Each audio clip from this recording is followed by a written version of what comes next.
নমস্কাৰ সকলোলৈকে পুনৰবাৰ স্বাগতম জনাইছো আজি আমি আলোচনা কৰিবলৈ লৈছো হায়াৰ সেকেন্ডাৰী সেকেন্ড ইয়াৰৰ ইকনমিক্সৰ কোৱেশ্চন পেপাৰখনৰ যিখিনি শৰ্ট কোৱেশ্চন হয় সেই কোৱেশ্চনখিনি আজি তোমালোকৰ বাবে আলোচনা কৰিবলৈ লৈছো যিসকল ছাত্ৰ-ছাত্ৰী ইতিমধ্যে হায়াৰ সেকেন্ডাৰী দি আছে সেইসকল ছাত্ৰ-ছাত্ৰীয়ে কমেন্ট কৰি জনাবা তোমালোকৰ পৰীক্ষা কেনেকুৱা হৈছে প্ৰথম যেটো প্ৰশ্ন সেই প্ৰশ্নটো আছিল সমষ্টিবাদী অৰ্থবিজ্ঞানৰ পিতৃগুণ সমষ্টিবাদী অৰ্থবিজ্ঞানৰ পিতৃ হ'ল জন Maynard কেইনছ Next question to asile দ্বিখণ্ড বিশিষ্ট অৰ্থনীতিৰ অধ্যয়নত কোন দুটা খণ্ডৰ বিষয়ে অন্তৰ্ভুক্ত কৰা হয় ইয়াৰ উত্তৰটো হ'ব প্ৰথম আহিলে হাউসহোল্ড সেক্টৰ অৰ্থাৎ ঘৰুৱা খণ্ড নেক্সট আহিলে ব্যৱসায় খণ্ড বা প্ৰতিষ্ঠান মানে ফাৰ্ম সেক্টৰ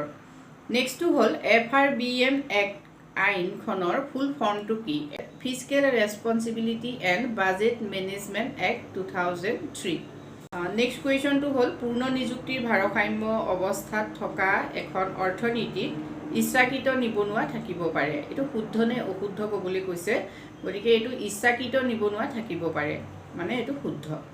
নেক্সট হল ৰাষ্ট্ৰসংঘৰ ব্ৰিটন উড অধিৱেশনখন কোন চনত অনুষ্ঠিত হৈছিল এটো হল 1944 জুলাই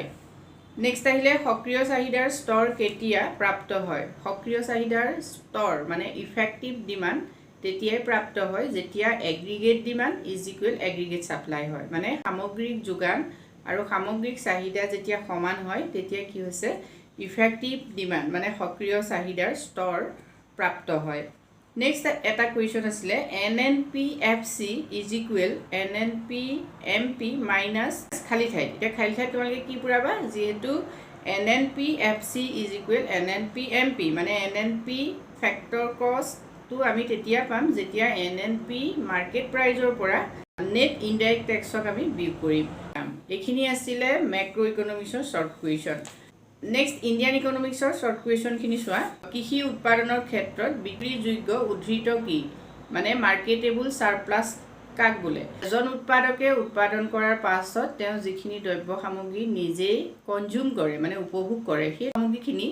তেওঁ যিখিনি দ্ৰব্য উৎপাদন কৰে তাৰ পৰিমাণৰ পৰা যদি আমি বিয়োগ কৰো তেতিয়া মাৰ্কেটেবল সাৰপ্লাসটো কোৱা হয় বিক্ৰীযোগ্য উদ্ধৃত হল স্থানৰ মুঠ উৎপাদন বিয়োগ প্ৰতিষ্ঠানে উপভোগ কৰা পৰিমাণ নেক্সট আহিলে NCERT ৰ সম্পূৰ্ণ ৰূপ লিখা NCERT ৰ সম্পূৰ্ণ ৰূপ হল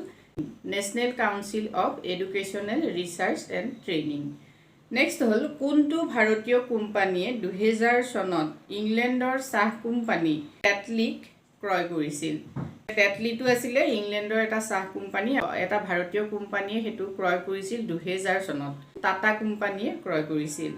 নেক্সট কোৱেশ্চন হল এখন সেলুনৰ স্বত্বাধিকাৰীজন হৈছে নিয়মীয়া বেতনভোগী স্বনিয়োজিত বা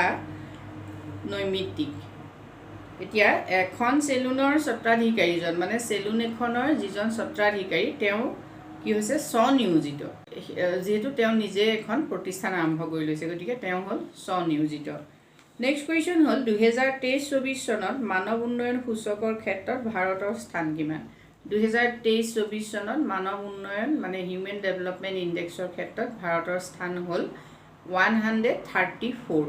আৰু যেটো ইয়াৰ আগতে মানে 2020 আছিল 135 নেক্সট আহিলে বৰ্তমান সময়ত ভাৰতৰ জাতীয় আয়লৈ কৃষি